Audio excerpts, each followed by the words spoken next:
the local governments or the center itself. I will give, I think, some examples of this. In some of the investigations, it was uncovered that local government chairmen were made to sign for the money that are supposed to be their allocation, but they will only be given about 25% of the money. The rest will be taken by the governor. There are investigations in some of the states that are showing that. So I am expecting the press, on behalf of the people, to make an in-depth investigation and expose corrupt governors, and local government chairmen. Thank you, sir. Would you be willing to re-examine the UBEC funds? Because those reside with the federal government, and yet they are actually meant for primary education. So they are normally disbursed, I believe, by the federal government. Well, I think what has happened so far, anyway, with the UBEC, I think there are agencies of government, federal agencies, that in some senses support they support local government and states. But the bulk, clearly, primary education, as Mr. President has said, lies squarely in the hands of local governments and all of that. But I think with UBEC, what happened with UBEC is that UBEC has an arrangement where they say if the state, if there's 20 million for a state, they'll say, well, the state should bring its own counterpart funding of a certain amount of money. It could be 20% or 25%. Now, that percentage is what the states ought to bring to the table before they have access to the UBEC fund. Most states never accessed the UBEC funds. They simply said they didn't have the counterpart funding. But what has happened? Don't you find that problematic, though? Excuse me. What has happened now? What has happened now is that from the Paris Club refunds that was given to the states, the federal government now paid off all of their counterpart funding. So all states can now access UBEC funds without any hindrance whatsoever. Okay. Now, the other questions are to do with disability and with the livestock plan. Yes. The livestock plan, I think... The disability? Yes, okay, we'll start with disability. Yes, Mr. President. Okay. Well, I honestly cannot remember the plan being taken to the National Assembly and how much they have commented on it and sent it back to the center. It's the same thing with the disability bill. There are so much with the National Assembly, and unfortunately, as I mentioned, I expect, honestly, the elite, the press through the elite, to keep an eye on the activities, on the bills between the executive and the National Assembly. If the executive send a bill, they can hardly put it in the budget unless it is returned from the National Assembly with their comments or with their recommendations. So we will find out what's happening with that bill with the National Assembly, and then maybe but a lot of time has been wasted. Right. Okay, Mr. President. Now, I'd like to do a little follow-up question regarding this livestock, because we got a question from a listener, and I'll try and dig up their name, where they were asking, how do you intend to bring a permanent stop to the difficulties and the conflict going on between farmers and herdsmen? The question. No. Yeah, so the conflict between farmers and herders. Well, what happened started from Benue State was unfortunate, and we foresaw that. When I say we, I mean the federal government, and we asked the Minister of Agriculture and Rural Development to go to the archives and find out the gazettes from the First Republic, where those incredible leadership of the First Republic, there was cattle route, there was grazing areas with limited resources. They put windmills, earth dams, and even veterinary clinics. But subsequent very important personalities encroached on the cattle routes, on the grazing areas. And if a herder has 200 cattle, they have just eaten, whichever their way to the water point, they will just go through there. And I think the Minister of Agriculture and Water Resources have produced the maps, the encroachment. But these are old maps, and this is today's problem. So we might have had a solution to this many years ago in the 60s with the routes and everything, but clearly that solution is no longer tenable now. And so the issue is, these are urgent problems that we're facing now. People are dying, people are getting killed, conflict is breaking out. What are we going to do about it, like now? What we are doing we have already started, and we have to ask, especially the governors. The movement is from north to south, and is quite predictable. After the harvest, you know, the cattle have to move southward for water and pasture. And then our borders, for example, between Lake Chad and Benin Republic, about 1,400 kilometers with Niger alone. And look at the Cameroon's one. And to effectively survey that border, when structures were tampered with in terms of cattle routes and grazing areas, it is very difficult. We have sent this in back through the Ministry of Agriculture and Rural Development to the governors so that we can create these corridors. But for a government like Benue government, when they said they have banned cattle rearing or they have banned grazing, we are in the same country. I expect our government to insist on the routes to be re-established in the grazing areas. But to say that cattle cannot move, it's very difficult. Benue is complaining, but I understand they are already in Bielsa. From there, are they going into the Atlantic? Okay, Mr. President, yeah, but can I just quickly, because you know, let me add a comment to that. Part of what, because when the matter was referred to the governors, I chaired the committee, the National Economic Council, and part of the plan that the National Economic Council laid out was called the Livestock Transformation Plan. All of the governors in the so-called frontline states were also involved in this. And I think that one of the very important points that emerged from the discussions at the National Economic Council was the fact that there was a need to ensure that we were able to create some access to places, to grazing areas.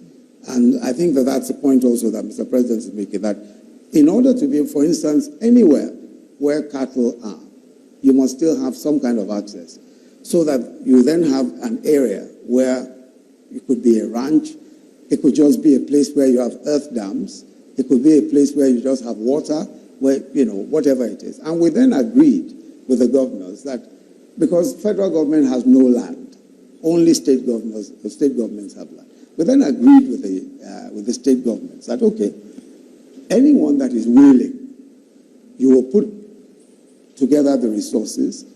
If private people want to put together the resources, they can build those areas. They could be called ranches or grazing areas, whatever you call them. And people will pay appropriate fees. The cattle rearers will pay appropriate fees, use the facilities, and go back whenever they want to go back. Because clearly, somebody has to bring those cattle to that point. And we tried to say that that was an interim phase, because as time goes on, you will eventually be able to stop grazing from one point to the other. But that will take time. Yeah, well, so the point is basically Mr. President himself owes, cattle. Everybody knows. He's very proud of his cows in Daura and talks about them all the time.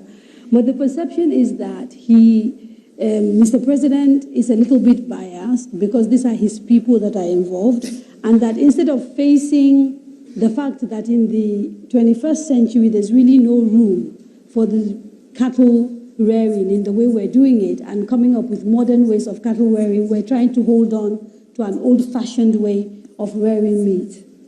No, but you pointed out already. Let me be Mr. President's counsel. You pointed out already that he has his cattle in a ranch, in a farm. I don't think that's old-fashioned. Mm-hmm. That I think is that is current. That you have your somewhere. Mm-hmm. But I think that the matter really is one, as I said, that is within the province of the National Economic Council. And that's why the governors took it up. Because the federal government cannot determine what will happen in any state, because the states themselves pass laws on their land and the use of their land. We don't have land except federal land. So there's really no way that we can do much with that. And that's why we decided to hold the National Economic Council meetings, set up a committee on the livestock transformation plan, and we're working with the state governments. And many of the state governments have given land for purposes of ranching. They've given land for purposes as grazing areas. We're building earth dams in many of the different states. Okay. And I'm the chairman of that particular committee. Now, the thing is this, though, when you think in terms of the problem that farmers and herders are going through, it's a problem that goes beyond the right of way, because obviously there's issues around climate change. And I am still a little bit confused about what the government policy is that underpins, the way we deal with issues around climate, which are sort of the long-term things that you must look at if we are to come up with a solution that is going to last. I think that is precisely the point that is being made. That let me explain. Perhaps I need to go into a bit more detail about the work of the National Economic Council on this livestock transformation plan. As I said, the reason why we had to constitute the governors where we had to constitute ourselves into a committee was precisely because we recognized that the reason why we have all these clashes between herdsmen and farmers is because of desertification. It's because of all of the conflicts over pasture and water. A lot of that is climate change related. Now, every state controls territory. Every state controls land. And under the Land Use Act, it is the state governor that has absolute control over the land of his state. It is the state governor that gives you permission, even the federal government, whatever you want to do on their land, they must give you development control permit, even if it's on federal land, if you have any land that's federal. Now, that's why we sat with the state governors, and we decided that, look, this is an issue that's almost seasonal, and it's getting worse now because of desertification. Now there's some, especially coming from the Sahel. So I guess the question I was trying to ask was whether there's a policy around desertification and climate change and what the government is doing to mitigate these things. Of course. Of course, clearly there is. And one of the major policies is what is called the Green Wall Project. We have the Green Wall Project, basically to control desertification coming from the Sahel. The Ministry of Environment has been working on that for years. Now, the other issue, of course, is that we're also cooperating with our neighbors on desertification issues. That's our neighbors in the northern part in North Africa. We're also cooperating with northern part of West Africa, Niger, Chad, etc. And then there's also the project to recharge the Lake Chad, because that's one of the very important projects. And Mr. President is the one who particularly pushed the Lake Chad project, to recharge it, because, as you know, the Lake Chad has almost completely shrunk from about 35,000 square meters to about 1,300 or so square meters. So we need to recharge the lake charge from the Congo Basin, and that's one of the projects. Okay, before we go for a break, I want you to just quickly clarify for me, what is the federal government policy therefore when it comes to mitigating this conflict? Is it to have ranches, or is it to continue having these grazing corridors? Is it a mixture of the two? For now, what we have is a mixture. What we have is a mixture now, but ultimately, what the governors are saying, in their respective states, they will provide for those who want to do the business of ranching sufficient space to do so. In the interim, they are building earth dams so that cattle coming from the north, especially going towards the river banks, and you find that a lot of these conflicts are in those areas, are able to, even before they get anywhere near there, are able to access earth dams, water from the earth dams, access veterinary care, and all of that. So the long-term plan, of course, is to eventually create ranches, but ranches have to be privately owned. Government cannot create ranches. But at the moment, you can't just suddenly one day say, no more grazing, that's the end of it. Immediately, that doesn't happen anywhere. And in all of the places where the problem has been solved, because the Governor's Council, that committee, we studied it very carefully. We looked at everywhere where the problem has been solved. And it was a gradual process. It's that same gradual process that we're going through. Okay, we will take a quick break. Don't worry.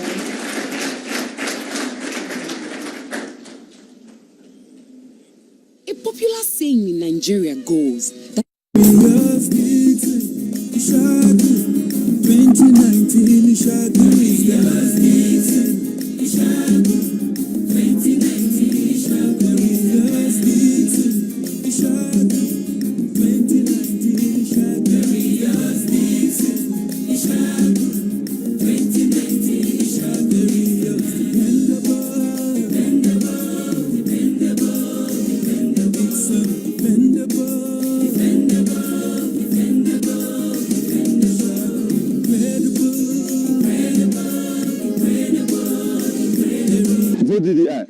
vote for continuity with the recent employment of 2,000 teachers and the innovation of classroom blocks, the reactivation of river feeding zinc, Kakara Haranti in Gembu, and also Itaraba oil mill. Come 2019, vote for DDI, vote PDP. It's a go.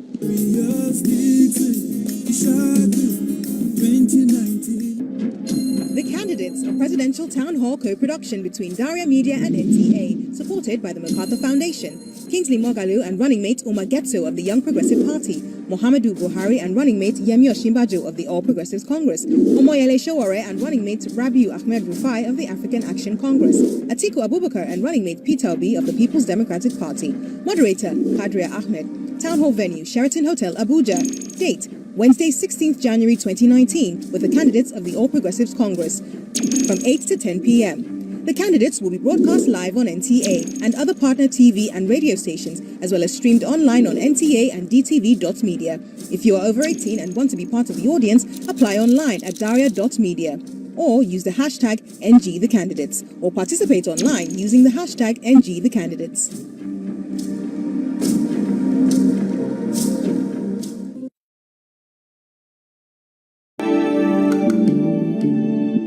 To congratulate TVC. It's an award well earned. TVC has worked very hard, and it's not just the name TVC, it's the people, because the people are doing a fantastic job. Congratulations.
ask other candidates.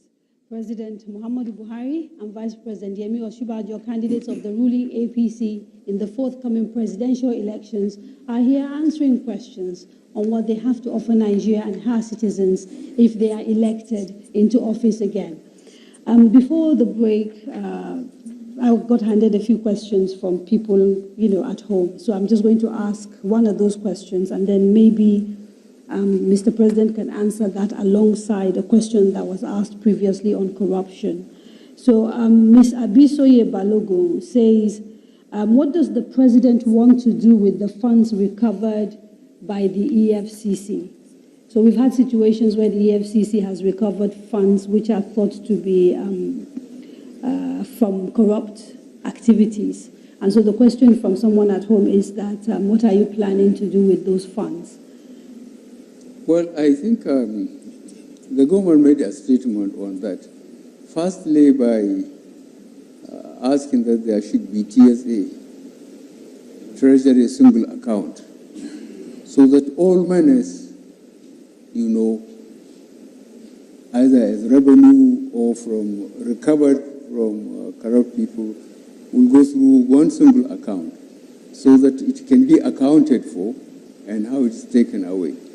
I think I have already made a statement on that issue, and what we are doing is that the extreme deficit in infrastructure, that money will be put, for the infrastructure, the roads, the rail, power, but it will go along with budgeting, which means initially the National Assembly, when they approve the budget, whatever deficit is likely to happen will be funded from that money.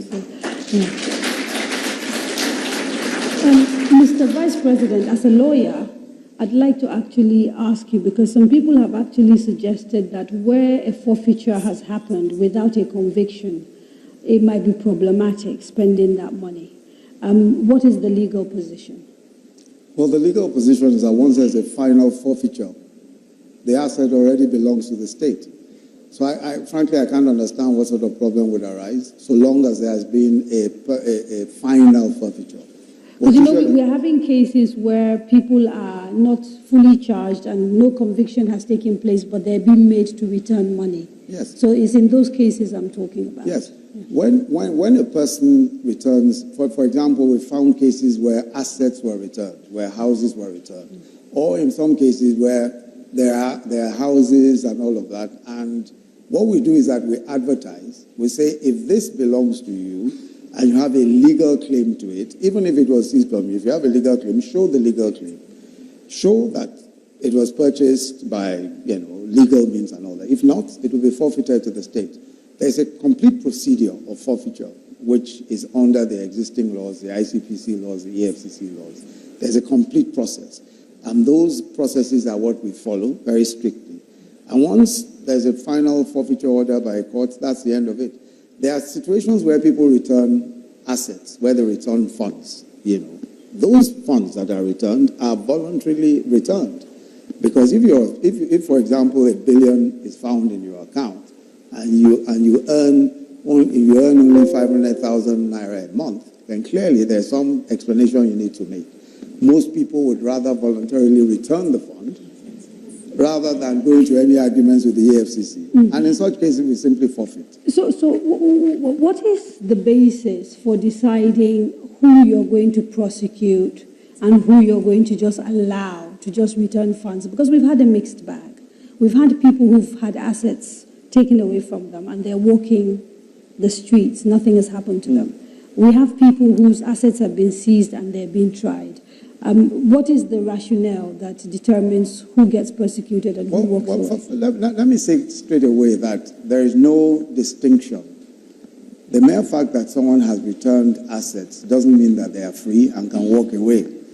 And there are so many people walking the streets who are on trial, by the way, because you are on bail almost within, days of your being brought before the court. So that's not the problem. What happens, though, is this. What a prosecutor does is to say, for example, that if you return money, I might decide as a prosecutor to make you a prosecution witness rather than be an accused person. If, for example, there's a fraud involving 5, 6 people, if you charge all of them, you're not going to find evidence, because unless you get each of them to make a confessional statement, and the confessional statement only inculpates the person who has made that statement. So you must find 1 or 2 of them who will be able to give evidence. So you might say, okay, of these 6, I'm going to decide to make 2 of them who are probably, more or less guilty of the same offense or responsible for the same misconduct. But 1 or 2 of them will be prosecution witnesses. So that's really the way it goes. Okay. Let me bring Mr. President in, because I want to switch gear a little bit and start talking about security, right? Mr. President, we've had people say that Boko Haram has been technically defeated. And yet a technically defeated Boko Haram is killing soldiers in the northeast. What is going wrong with your fight against Boko Haram? Well, I think the best people that really answer that question are people from the northeast. That means Yobe, Borno, Bauchi, Adamawa. You see, when this administration came in, Boko Haram was holding 17 local governments in the northeast. They are not holding any local government now. So they have resorted, to indoctrinating young people, especially girls, wrap them up with explosives and dispatch them to soft targets, churches, mosques, marketplaces, motor parks. But the best you can get about the performance of this administration vis-a-vis stopping that Boko Haram occupation of Nigeria is when you visit Maiduguri or beyond. People go back to the land they are farming. They go back to the office. They can drive from Maiduguri to Kano virtually any time of the day, which wasn't happening when we came in. And as I said, I still feel that you, the press, should do more research and not just going and staying in a hotel in Maiduguri. Try to go to Munguno and talk to the people. But there's no doubt, though, that we've seen an increase in attacks against the military, in particular, by Boko Haram. In the last 6 months, we've had 2 major military installations attacked and soldiers killed. Are you at all concerned with this focus or new focus that Boko Haram seems to have, which is basically targeting military targets, and the success they've actually had in killing hundreds of soldiers in the last few months? You see, thank goodness, if you have a background of military training, that when you don't fight any conventional war, now that they are putting tactics of terrorists, they choose their targets. They choose the time, they choose where to attack, at which time. With that, you have to be highly mobile, you have to have very good communication, and we have resources limitations, because a lot of Nigerians don't feel that we are in an emergency, that the military needs a lot more money for equipment, a lot more money, for spare parts, for communications, and so on. But Boko Haram, certainly, they are being supported by forces outside Nigeria. Now, you talked about resources. I think since coming into government, my total calculation is that you've spent something like, or you've budgeted, let me not use the word spend, you've budgeted something like 1.8 trillion for defense. And yet, that's the number I have. I might be wrong. That's wrong. That's very wrong. Okay, we'll cross-check and make sure. But I was told my research showed over the last 3 years, I'm talking about, 3 years, 1.8 trillion. So not one budgetary cycle from 2015 to date. Yeah, 1.8 trillion. And yet we have soldiers complaining about a lack of equipment. We have soldiers, last year we saw Maiduguri Airport demonstration by soldiers who felt they were not being looked after. And so the question is really, as Commander-in-Chief of the Armed Forces, how much are you holding the leadership of the Army accountable, given the complaints we're getting from the rank and file about welfare? I received weekly situation report from the military in the front.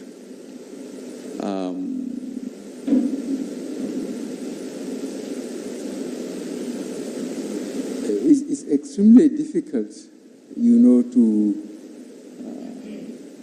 to accuse, the soldiers of going to the extent of demonstrating. But the consequences of that now was that the Army Command has to put investigation, court-martial officers and the men for demonstrating, because soldiers are not supposed to demonstrate. And then the action the military is taking against in the front line, let me call it Maiduguri the front line or the northeast, is not normally given to the press. Because on the trial, those who have been tried, if they are not found guilty, they are supposed to be reabsorbed and posted out. But those found guilty are sentenced by the court-martial. And this is being done. Okay, so the concern, though, for ordinary Nigerians is that soldiers appear to be getting punished for being whistleblowers, for indicating that all is not well with the military hierarchy, and that the military hierarchy is not spending the money that it is allocated on soldiers and their welfare. Are you not concerned at all about that? Certainly I'm concerned where we get officers who shortchanging troops, either misappropriating their ration accounts or they are not paying them in time. But one of the things I did when I came back clearly, and I got the governor of the central bank involved, was that as far north in the country, there are banks. And soldiers are allowed to open 2 accounts. One, where their families are, and make a written allocation. And then they take the balance wherever they are. And that was being done. So we foresaw that because of the experience I had in my military service, to make sure that there is no longer pay on the table. Mm-hmm. So that paymasters cannot shortchange them. So you're not convinced that there's anything untoward going on with the military budget? That's what it sounds like, that you're not convinced that there's a case to be answered by the hierarchy of the military. That's what it sounds like. Well, the system, I believe the system is still working. Otherwise, there would have been a complete breakdown. The system is working, but it's much more difficult. And don't forget, there are soldiers that think they should only wear a uniform to get the security, mainly the material security, salary, allowances, and accommodation for the family. If you ask them to go to the front, they will put the gun down and disappear. Yeah, but isn't part of the problem is that not many people feel that Nigeria is a country they can now sacrifice for. People do not feel like Nigeria is looking after them, and therefore they can look after Nigeria. No, that's not even fair. Frankly, why do you say that's not fair? No, that's not true. If you look at the sheer number of Nigerian troops that have died, have laid their lives on the line, and we just recently celebrated the Remembrance Day, the commitment of Nigerian troops to this country is unparalleled. There's nowhere else in the world.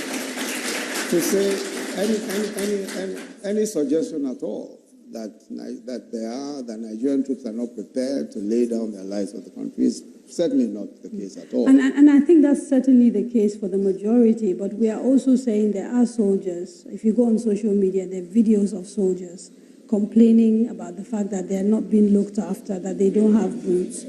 And and that the demonstration certainly in Maiduguri was not something that journalists manufactured. These were soldiers protesting their terms of engagement. And so the question is, are there things that are going wrong within the military and which this government, for whatever reason, seems really reluctant to investigate? Because we've not heard of anybody saying this is enough concern for us to do something about it. No, but frankly, my take on that is that if there are issues, if, for example, they are assuming that there is any misappropriation of government funds, there's a process, there's a clear process for ensuring that that is not the case. And if people are found responsible, we've had investigations on military spending, and if people are found to be guilty of those things, they will be prosecuted properly. I think that's it. Okay. There's Amata Suleiman. She had a question to ask Mr. President. Is she in the crowd? No? Okay, we'll take a few more questions. On security, please. If you have questions on other things, can you wait until a little bit later? Let's finish with the issue of security now. Questions on security? Yes, sir. The gentleman over there. The gentleman right at the back. And then maybe the one right at the back there in blue. Yes. If you just come and line up, please. Yes. Good evening, Mr. President. It's an honor for me to be here this evening. I think we've done very well. My name is Andrew Ogboro. I think we've done very well in the last 4 years by the numbers. We are the world poorest. We have 13 million out of school. There is poverty. There is hunger. Our universities are on strike. Now, I am tailoring it along the 3 items in which the campaigns were held: corruption, security, and the economy. We've taken corruption, and I understand how we are fighting that corruption, because we've just been told the former Babachi Lawal has been fired, but still he's part of the campaign, so I understand corruption. On security, I have also heard now that until we get more money, we will be where we are. So now I also understand security. So please, I also want to understand the economy, so I can go home and tell myself whether to come out and vote or not. Thank you. Thank you, sir. Yeah, thank you so much. My name is David Obinna Anyele. I work with Center for Citizens with Disabilities. I'm also the president of Nigerian Citizen Volleyball Federation. Sir, I'm talking about security. Our soldiers went to the war front, in particular in Northeast, and many of them are injured. Specifically, many of them suffered disability. In March 21st, 2015, Mr. President, you promised in Lafia and Nasarawa State that you are going to support and work with the National Assembly to sign the disability bill if they send it to you. On the 18th of December 2018, the National Assembly transmitted the disability bill to your office. Sir, my question, how do you protect these Nigerian soldiers that have suffered disability by signing a law that will protect them from discrimination and harmful practices? Thank you, sir. Thank you. Yeah. Good evening, Mr. President and Mr. Vice President. My name is Ayo Oyalo. Firstly, before I ask my question, I need to correct one impression now. The video you're talking about is a fake news. That's an old video of 2015 that has been, 2014, that has been disproved. So that needs to be corrected. Now, to talk about security, first and foremost, the president has said clearly about people spending 16 billion on power, and we don't have the power yet. So my question is, Mr. President, if you are re-elected, do you have any plan to deal with such people? Because the truth is, if people continue to steal and they get away with it and nothing is done, then people will continue to steal. So what is your plan to deal with people who have stolen Nigeria patrimony and are still walking free if you come back? Thank you. I'd like to intervene. Yes. I'd like to intervene on the question that Mr. Ogboru asked. Okay. Because it really has to do with the economy, the question of poverty and all of that, and where we are today, just so that Mr. Ogboru can vote. Mr. Ogboru, let me take the question on Nigeria being the poorest. Now, if you look at the MBS figures, that's the Nigerian Bureau of Statistics figures, as of 2012, Nigeria had 112 million people in extreme poverty. 2012. If you look at the figures today, going by those same figures, they say about 86 million, but higher than India. Now let me explain, and let me put this in perspective. From 2010 to 2014, Nigeria earned the highest ever from oil revenues. In 4 years, Nigeria earned 383 billion. Yet, poverty figures went from about 82 million to 112 million in 2012.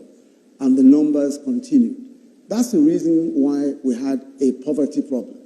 Unfortunately, with the resources we had, poverty was not addressed. Poverty doesn't disappear overnight. When people are poor, they remain poor unless the government does something about it. Nothing was done, despite the highest revenues in our history. In 3 years of our own government, 3 years, 94 billion is what we made from oil revenues. Compare that to 383 billion.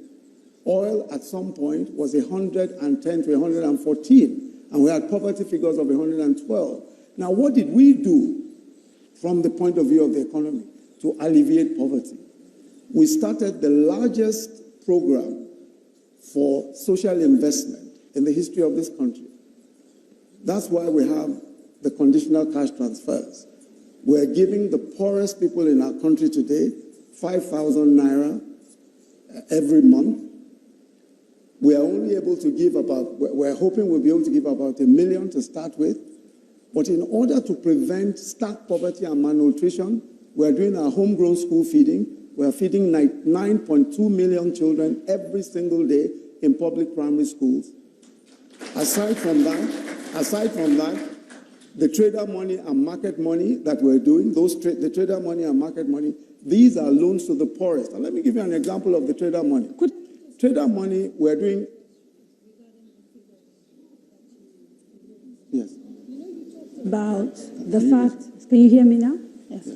You talked about the 2012 figures of poverty, how it's 100. So what has happened in the world is that it used to be that extreme poverty was measured at people who live on less than $1 a day.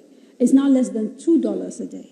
And maybe that might explain the differences in the numbers that you've quoted. No. I'm not even quoting those numbers to show that what I'm merely saying is not that poverty has reduced considerably. No. It seems to have increased. I'm saying that what has happened now is that we're dealing with the issue of poverty. We're now dealing with it. When we earned money, when we earned a lot of money, there was no program. The program that was in place, the Sure P program, who can point to a sensible beneficiary? Who can point to a credible Sure P program that alleviated poverty? Who can? Let me finish the point that I'm making. Now, with the trader money, for example, I'll give you just one example. We're giving 2 million market women. We're giving 2 million of them loans starting with 10,000 naira. These are petty traders. Some of them, their inventory is not more than 2,000 naira. We give them 10,000 naira. When they pay back, automatically, electronically, they get 15,000. When they pay back, they get 20,000. And it goes all the way up to 100. And we're going to give 2 million people. All of that is 20 billion naira. Just 20 billion naira. Now, let me tell you what. There was a government in this country where $292 million was withdrawn weeks to the elections. Weeks to the elections. Another 40 billion was withdrawn weeks to the election. We have all the evidence. We've shown the evidence. Poverty at that time was still at 112. Today we're spending a mere 20 billion for 2 million people. If you calculate just $100 million, that today's money is 36 billion naira. If they had spent that 36 billion naira, more people would have moved out of poverty before we took office in 2015. Okay, let us not talk. So when we talk about poverty today, you can't. India had a plan to get its people out of poverty. That's how come India has even overtaken us. The first plan to get people out of poverty, a credible plan, is what we have in place. We're spending 500 billion. We're spending 500 billion in our budget. Poverty doesn't disappear. You've got to deal with it. And that's exactly what we're doing. We are dealing with it on a daily basis. We have a credible program. We're ensuring that that program works. And that's how it's done. Okay. Today, isn't it incredible? And Mr. Oboru, you too should find it completely incredible that people who squandered the kind of money, when oil was $100 a barrel, poverty was at 112 million extremely poor. Those same people today come and ask the sorts of questions and say, oh, but we're still poor. We're poor because nobody took the trouble to get people out of poverty. Okay. And that's what we're doing today.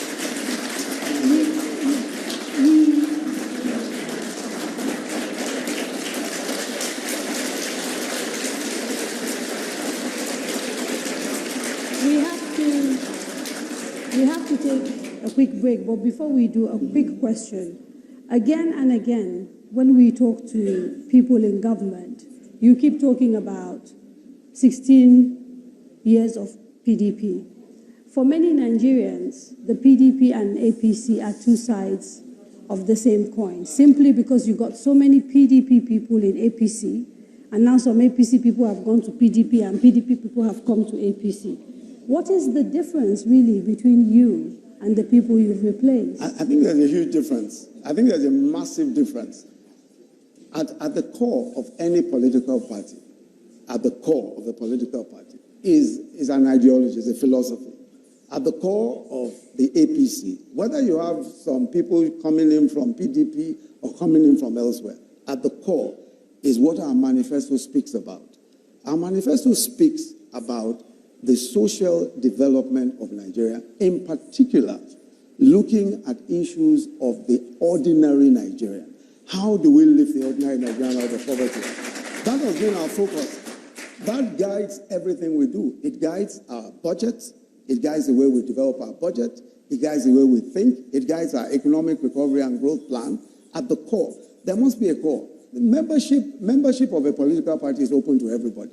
People are going to come from anywhere. But you must have a core belief. And we have a core belief. That core belief is what has seen us doing our social investment program, is what has seen us investing in infrastructure, despite earning 60% less than previous governments. Okay. We're investing the largest amount of money ever in the history of this country in infrastructure. Okay. Yes. It's time for another break. We won't be away for too long, so please stay with us. The Candidates, a presidential town hall co-production between Daria Media and NTA, supported by the MacArthur Foundation. Kingsley Moghalu and running mate Getso of the Young Progressive Party, Muhammadu Buhari and running mate Yemi Osinbajo of the All Progressives Congress, Omoyele Sowore and running mate Rabiu Ahmed Rufai of the African Action Congress, Atiku Abubakar and running mate Peter Obi of the People's Democratic Party. Moderator, Kadria Ahmed. Town hall venue, Sheraton Hotel, Abuja.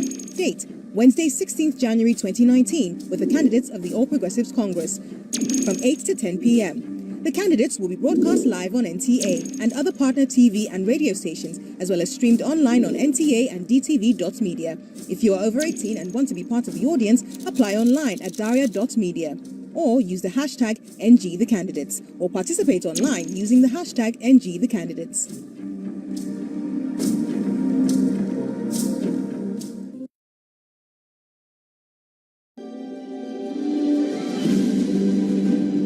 TVC News wins Best TV Station of the Year at the 2018 Nigeria Media Merit Awards. The television station of the year is NGtheCandidate.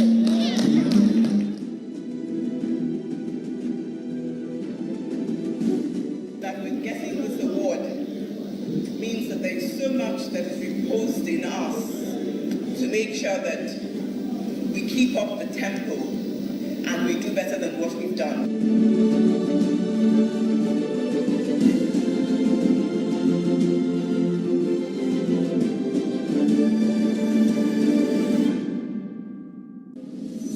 Get breaking news, reports, and analysis from a truly reliable source. You can trust us on social media. We don't just break the news, we break it down for you.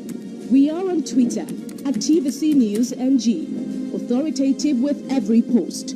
Follow the most engaged Nigerian news brand on Twitter. Our handle is at TVC News NG. Follow, engage, share. TVC News, first, accurate, reliable. The Candidates, a presidential town hall co-production between Daria Media and NTA, supported by the MacArthur Foundation. Kingsley Moghalu and running mate Ghetto of the Young Progressive Party, Muhammadu Buhari and running mate Yemi Osinbajo of the All Progressives Congress, Omoyele Sowore and running mate Rabiu Ahmed Rufai of the African Action Congress, Atiku Abubakar and running mate Peter Obi of the People's Democratic Party. Moderator Kadria Ahmed. Town hall venue Sheraton Hotel, Abuja. Date Wednesday, 16th January 2019, with the candidates of the All Progressives Congress from 8 to 10 p.m. The candidates will be broadcast live on NTA and other partner TV and radio stations, as well as streamed online on NTA and DTV.media. If you are over 18 and want to be part of the audience, apply online at daria.media or use the hashtag NGtheCandidates or participate online using the hashtag NGtheCandidates.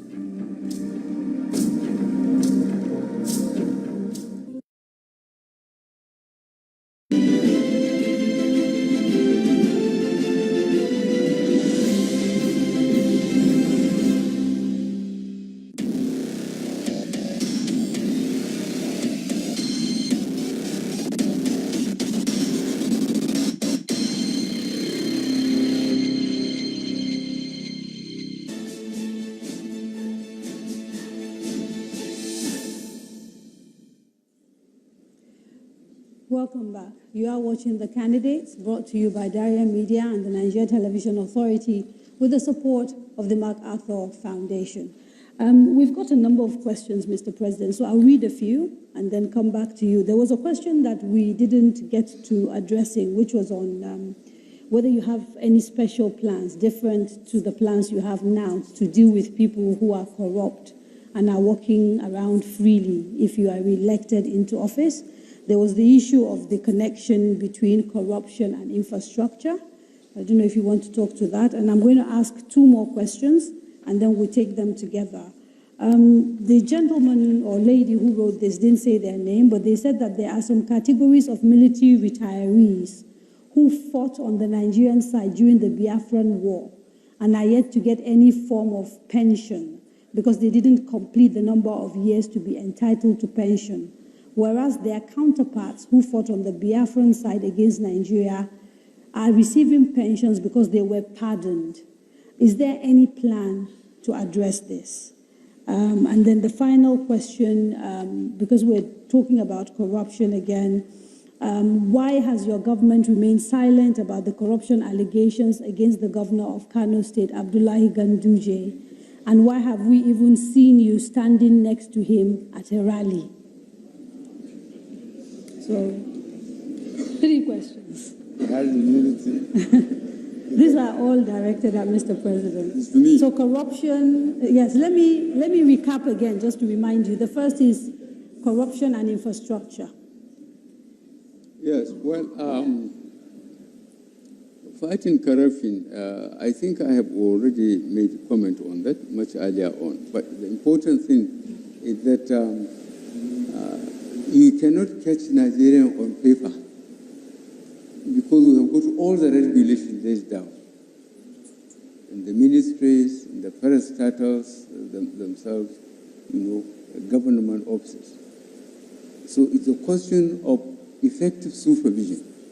Effective supervision using the accountant general, the auditor general, to make sure that budgets are studied and then accounts, are checked, and making sure that those who mismanage public funds are punished. I think this government, as I said about a week ago, I will have to ask EFCC and ICPC to make a comprehensive, submission to the public about what has been recovered and from whom. People are voluntarily bringing money, and we are seeking the cooperation of the United States and Europe to please help us recover assets from those countries. These are quite detailed and are documented, and I think we have to, it's high time we go to public with it to show that how much is recovered. And with TSA, that amount of money, nobody can move them unless we do it through the budget and through the office of the president. So in other words, Mr. President, the question here was trying to find out whether you would do anything new. You're saying you're going to carry on with the same strategy if you are re-elected in terms of the fight against corruption. Because I think the question I was trying to find out if you had other plans in addition to what you're doing now, if you come back as president. Okay, so the question I was trying to find out, if in addition to what you are doing today to fight corruption, there are plans to do more if you are elected into office again, or whether it's going to be more of the same strategy. I think that is quite obvious. Okay. As I said, we are following a tedious way of doing it. We have to go through the documents. We are lucky the banks are cooperating, and we go and find out people who are living beyond their means, or where contracts were given for projects and they were not executed, or are not executed according to signed agreements on specifications and so on. And that takes time, because what we found out is a nasty process. You get a determined Nigerian patriotic, passed through university, this is NYSC. If he served 5 years under a crook, he eventually becomes a crook. And we cut the top, we removed permanent secretary, we removed some directors, but these people that are coming up, some of them were involved in mismanagement of resources. Okay. I find this problem extremely difficult, and we have got the legal problem. Unless you have got your documents through the banks, through companies, and take them to the court, you are not going to get any decision. So you're sounding as if you're a little bit frustrated at the slow pace of what you see as your fight against corruption. You said? Are you getting a little bit frustrated by the slow pace of the fight? I can't afford to get frustrated.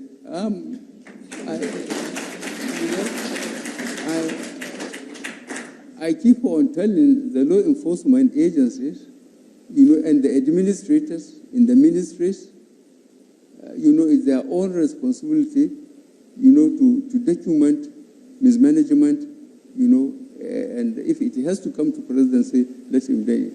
I can't ask, to be elected, on security, economy, and fighting corruption. And then I get frustrated because some people are not cooperating. I cannot afford. So there was the second question about Governor Abdullahi Ganduje of Kano and why we have not heard you make any comment on this matter. And people are surprised they saw you on a podium with him, raising his hand and campaigning with him. No, that's not true. No,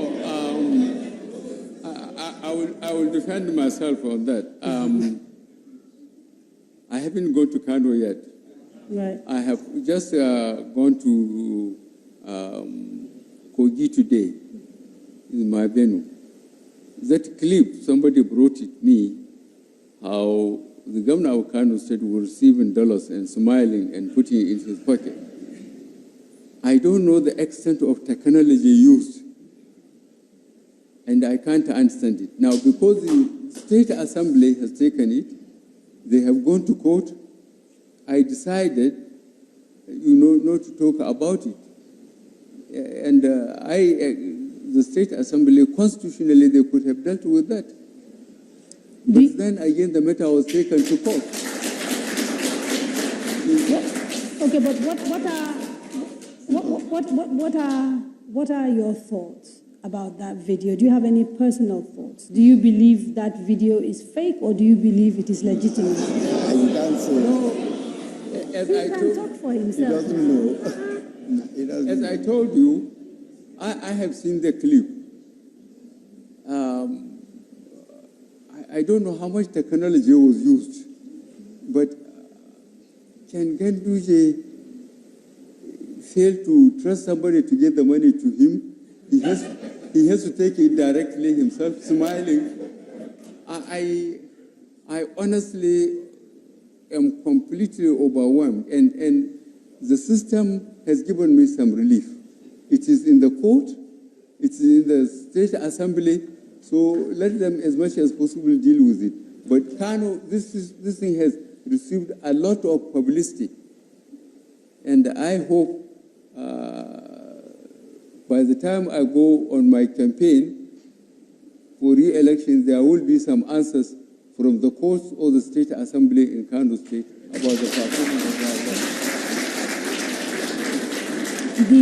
The final question, Mr. President, that I read earlier is to do with the military retirees.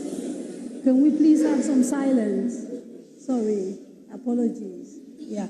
So the question on military retirees who fought on the side of Nigeria but who didn't serve the requisite number of years and so are not receiving pensions, even though their counterparts, the same story, but they served on the side of Biafra, got pardoned and therefore are able to access pension. Do you have any plans for those Nigerian soldiers and how to help them access their pension? We are extremely concerned about the morale of not only soldiers, but retired people. I think if you are following up, about 3 weeks ago, 2 to 3 weeks ago, what we did with the Nigerian Airways workers. We paid them. And I know the military, they are conducting checks through military hospitals and record offices about people who are retired. And I think payments are being made, even to the families of the deceased. There has been so much fraud, from records, to physical, even wounded soldiers, those who are incapacitated. And this government is going back to the records, checking with the hospital, checking with units and the record offices about soldiers. And I believe of recent, what we have done with the airways workers and so on, we are doing it in the military. It was a continuous exercise. And I believe the military are having confidence that now they are being looked after, especially the ones that were injured and they became disabled. We are revisiting all that. Okay, so since we're talking about disability, there was a question asked about a bill that was transmitted to you, the disability bill, which you have not signed. About? The disability bill that was transmitted to you by the National Assembly and which you haven't signed. Do you want to respond to that? It was asked by a gentleman. Yeah. Injured and rehabilitation. No, the disability bill. It is the one sent to the National Assembly. Yes. But disability bill. It's been sent to the president. I think we sent to the National Assembly. They returned it to you. I'm not aware of that. It's been returned. No. Even as of Wednesday, there was a demonstration in front of the National Assembly where they were saying that they were giving the National Assembly 7 days to transmit the bill to us, to the presidency. I'm not aware of that. Okay. Let me quickly ask you a few questions on the economy because we are running out of time and we have to round up very, very quickly. You are the chair, of course, of the National Council on the Economy. I can't hear you well. You are the chair of the National Council on the Economy. So I want to direct this particular question to you, and it's been coming in through various means as well. When you came into government in 2015, you essentially came into office and there was an economy that was growing. Not long after that, we entered negative growth and then recession. How do you explain inheriting a robust economy and then going into a recession? Well, I think it's a very good question. But let me tell you, first of all, that as of 2013, the Minister of Finance, Ngozi Okonjo-Iweala, the then Minister of Finance, had already indicated clearly that the country was going into a recession.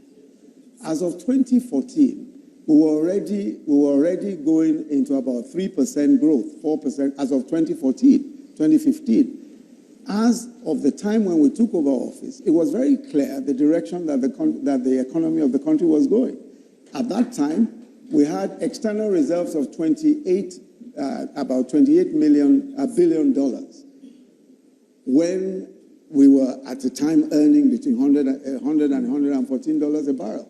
If you look at the figures, if you look at the growth figures were actually declining as of 2014, 2015. So it wasn't a question of the growth figures going up as of 2015 when we took over office. As a matter of fact, it was in decline.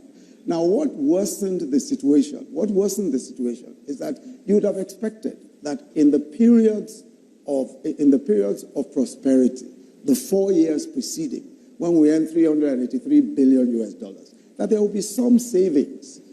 Even the finance minister then, Okonjo-Iweala, complained that there were no savings and that there ought to have been savings. And there are several other people who have admitted that they ought to have put some money aside. When we came into office, oil was at $28 a barrel, down from an up of 100 to 114. And then we were losing production in the Niger Delta.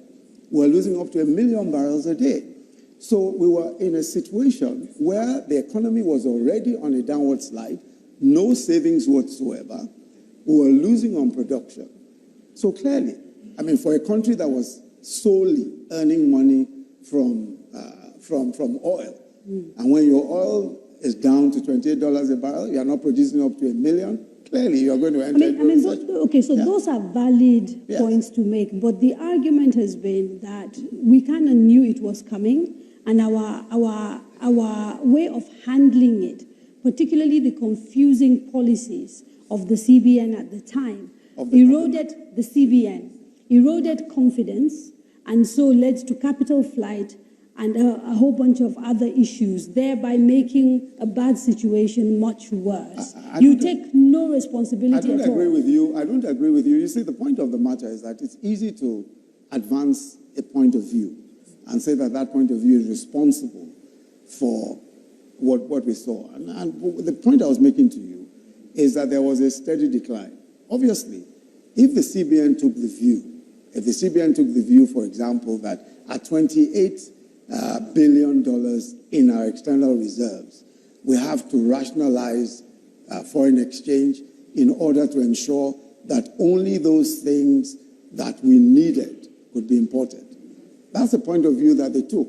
I think that whichever way you chose to slice it, we probably would have ended up in much the same place.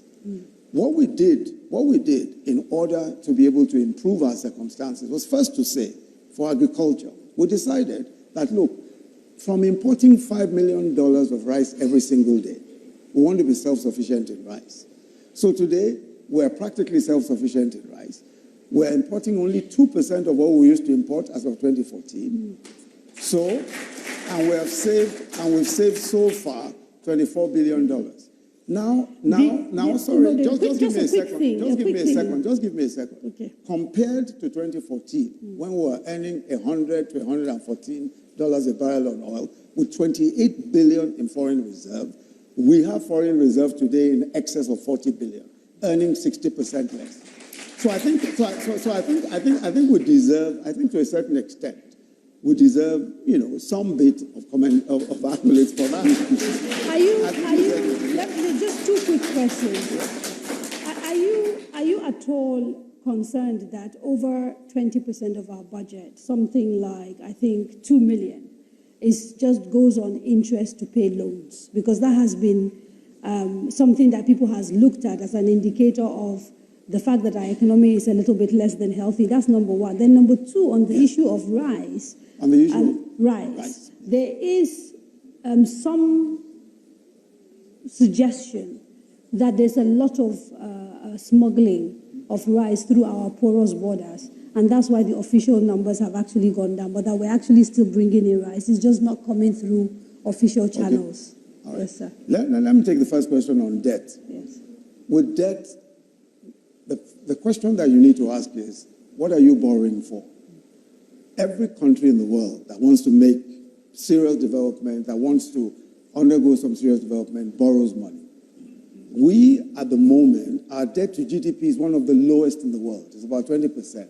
And if you look at comparator countries, Ethiopia is in excess of 50%. Ghana, that people's side, is in excess of 60%. Several countries of the world, 70 and above. We are still very low debt to GDP. Now the point of the DMO, yes, for example, the recommendations that they've made about sort of the percentages we are already way over those recommendations. Is that not a problem? No. Let me tell you. Let me explain so that you'll understand this better. Now, what you put aside to service your debt, right? The question you need to ask is, what are you spending on? What we are spending on is infrastructure. So that in itself is meant to generate revenue, is meant to do well for the economy. So we're building the Lagos-Kano Rail. Our counterpart funding we put on the table, our whole counterpart funding. We've done Alajawari, we completed Abuja, Kaduna, we completed the light rail within Abuja here. Lagos-Ibadan Expressway, we're doing it, Second Niger Bridge. These are borrowings that we took and we ensured that they were for infrastructure. And for the first time in about 10 years, we're spending almost 30% of our revenues on capital, on infrastructure. So clearly, if you talk about borrowing, people talk about borrowing as if, it's an individual that's borrowing. A government, a country, borrows and uses, what a country does is that you need to use your GDP. You need to consider what your GDP is. The problem that we sometimes have is what is called debt to revenue. In other words, we are not making enough money from revenues. In other words, from taxes, we are not getting enough money. It is higher than ever before, as you've seen from the figures. From oil, we should be earning more. From other sources, we should be earning more. So really what we should be doing, and this is what the government has been working on consistently, is earning more. So we have a debt to revenue issue. In other words, what we should be earning is much less than what our debt is. But fortunately for us, most of our debt is local. Most of our debt is Naira because it's in treasury bills and all that. So we are not in any kind of danger, and we are borrowing right. We are borrowing for the right things. Okay. We are borrowing for infrastructure. Well, we have very little time, so I'm going to ask Mr. President one question and then ask the two of you a single question. So, Mr. President, there has been a lot of speculation around your health. And the concern is that if you come and win a second term of office, whether you will be healthy enough to run. Are you okay? Will you be able to contest and run for office? That's number one. And the final question, and it's to the both of you, if you lose elections, will you accept and go back? If what? If you lose elections, will you accept the results? Well, that sounds like if impossible. I think we have made our case, and I hope you will have time to watch my visits to Bauchi, to Kogi, and try and watch the other visits to the states, and then see whether I'm fit or not. The way I go around the stadium and respond to the cheers of voters and explain our position and explain them where we found the country when we came 2015, where we are now, what we were able to do in between with the resources available to us. And I am very, very satisfied with the reaction from the real voters.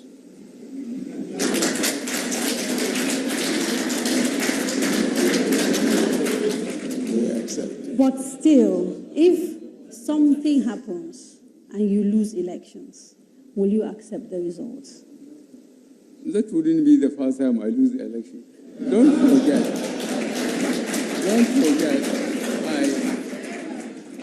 I tried 2003, and I was in court for 30 months. 2007, I was in court for 18 months. 2011, I was in court for 8 months. And I went up to Supreme Court. The third time, I said, God day.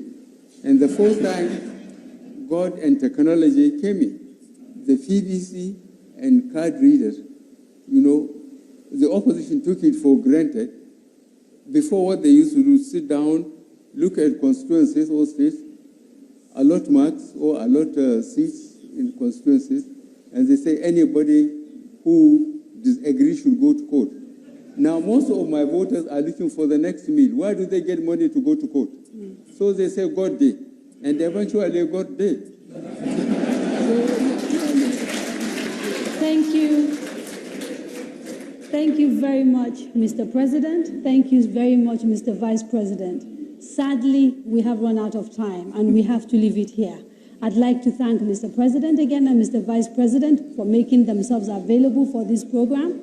The next edition of The Candidates will take place, God willing, in exactly 7 days, from 7 to 9 p.m. It will be a live show once more, and we'll be talking to the presidential and vice presidential candidates of the African Action Congress, Mr. Omoyele Sowore and Mr. Ahmed Rufai.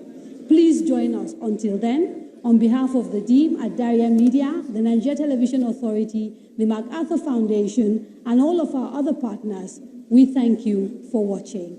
Have a very good evening.